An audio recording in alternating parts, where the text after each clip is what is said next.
Eagles are Super Bowl champions, but there was still a little controversy last night. In the third quarter, Corey Clement caught a touchdown pass in the back end zone. It was reviewed and upheld, even though he may have bobbled it after getting his feet in bounds. Then in the fourth quarter, Zach Ertz caught the go-ahead touchdown pass, but the ball came loose when he hit the ground in the end zone. Again, the play was reviewed and upheld. So, Shannon, let's start with the Clement play. Did the refs get it right? I believe they got it right. You see, we get the possession. They're like, oh, the ball got to be, oh, it's got to be like dead in your arms. No, we see running backs have the ball in their right arm. They shift it to the left arm because they want to be on the sideline. Did he lose possession of the ball? No, he shifted position. All he did was just secure it better. He had a better security, because I believe, Skip, had he not did this, when he hit the ground, the ball was going to bloop. And then Skip was going to be like jumping up and down. He was jumping up and down anyway. And you was like, yeah. The Zach Ertz was a no-brainer to me because I felt he caught the ball. He took two and a half, maybe even 3 steps, dove into the end zone. This is no more than a running back catching the ball and diving to the, or interceptor catching the ball and diving into the end zone. That's what he did. So I was a little bit more concerned with the Clement play, but when I looked at it, I was like, they're not overturning this. Skip, first of all, this is why you knew they weren't going to overturn it. It was the Super Bowl, and it was against who? The Patriots. Wait, I thought the Patriots get all the breaks from the referee. No, I'm saying they weren't. I'm sure they probably said, look here, we're going to make this thing look good. They call it Buffalo Wild Wings. We're going to make this thing look good. We got the teriyaki wings going good in the back. Wait, are you suggesting the NFL wanted the Patriots to lose? No. Everybody's sick and tired of New England and Tom Brady? The NFL loves when New England goes. They're glad the Eagles came. Skip. Everybody's glad with the outcome that we got as far as the teams that are getting there. Yeah, it'd be a nice story for Minnesota, but Skip, if Minnesota's in the playoff, what you gonna do with all them empty-ass hotels? Ain't nobody leaving their house to go stay in a hotel to appease the NFL in that community, so everybody just goes drive to the game. Why am I gonna go to an NFL tailgate when I normally tailgate by myself? So everybody got the best of both worlds. They got New England, Skip, you know good and well, although it would have been a great story.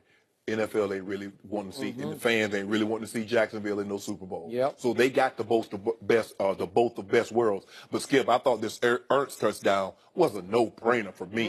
Clement, I was a little unsure until I saw it again, and then I felt very comfortable. I told Dak, I said both of those are touchdowns. He thought it was going to be unsure, but I said, nah, look at the steps. So what we just heard for our viewers out there, TV land, we heard a Shannon Sharpe who was rooting like mad for the Eagles. I wasn't rooting. I don't have a seeing this game through green-colored glasses, who hates the Patriots and especially Tom Brady, who's seeing this completely upside down from the way he usually sees these kinds of plays.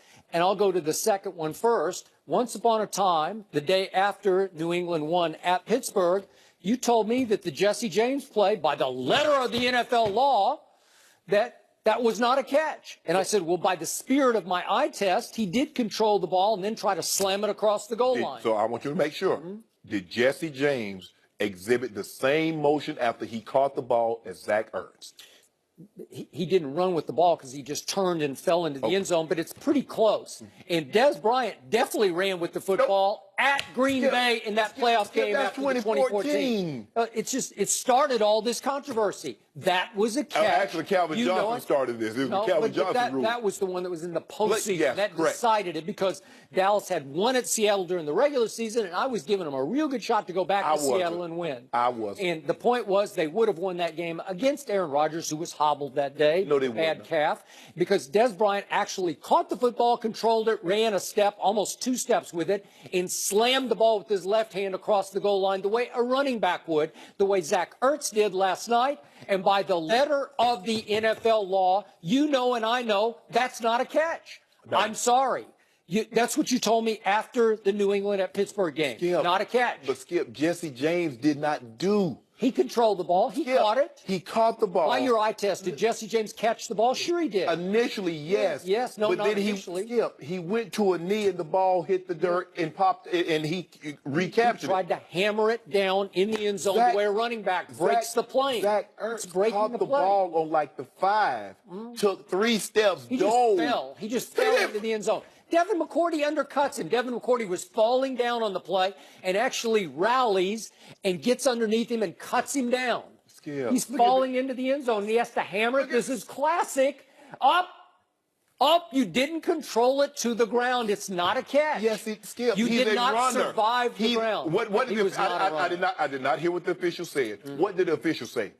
What did Gene Steratore All I say? know is that 2 really smart football men, Chris Collinsworth and Al Michaels, on both of these plays sat up there in the NBC booth and said, man, we are shocked that these didn't get overturned. Okay, this is what I know. 2 guys that were in charge of NFL officiating, Mike Pereira and Dean Blandino, said it was a catch and a touchdown. So who am I going to go with? Skip. Well, I'm going to go with that the Patriots, who get all the calls, got hosed on both of them. And there's no way the Eagles are going to win this game without both of those calls, because both of them, they should have been reduced from touchdowns to field goals. So they're 4-point plays, both of them. The Eagles should have been forced to kick a field goal They both called times. touchdowns on the field, and all the replay did was confirm what was called on the field. Let's see, +4 and +4 on those 2 plays, thanks to the NFL not overruling. Don't do that. You got to overrule the call on the field. Don't do that. So I want to know this. I know that Roger Goodell said last week up in Minnesota in State of the Union, he said, we are definitely going to revisit what's a catch and not a catch. I think they revisited before the game. I think they had a secret meeting and said, let's drop all this madness about all these silly rules that we have. Let's just call it the way we see it. Now you have Patriots fans up in the New England area. Oh, they're going to be and they're going to be talking about that was not catch. You hear what Skip said. Skip's wrong like he normally is. But anyway. So wait a second. The final score, Joy, was 41-33. So 4 points plus 4 points equals 8 points plus 33. Oh, it should have been a tie game, right? No. Yes. Well, if Tom Brady's that guy, he should overcome it. Tom Brady overcomes everything. They didn't, I mean, he was a small child. They said he had polio. He walked with a limp, and he overcome it. He became the greatest quarterback to ever live. So he should be able to overcome these touchdowns. So Tom Brady's kicking game cost him 4 more points. So there's -4, -4, -4.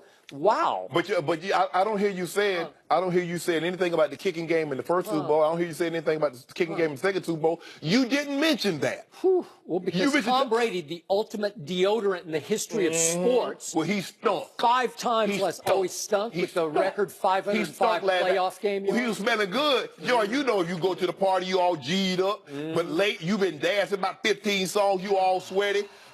Smelling like Get Back. He started smelling like Get Back up in the club. Yeah. Brandon Graham. What smells to me is that the NFL finally said, you know what? Don't do that, Skip. Enough of these Patriots. Skip, why you do that? The world wants the Eagles, and the world got the Eagles. Why would you do that? I'm just doing it because I watched it. I saw it. So did the NFL say the world needs to see Tom Brady come back from 28 points down?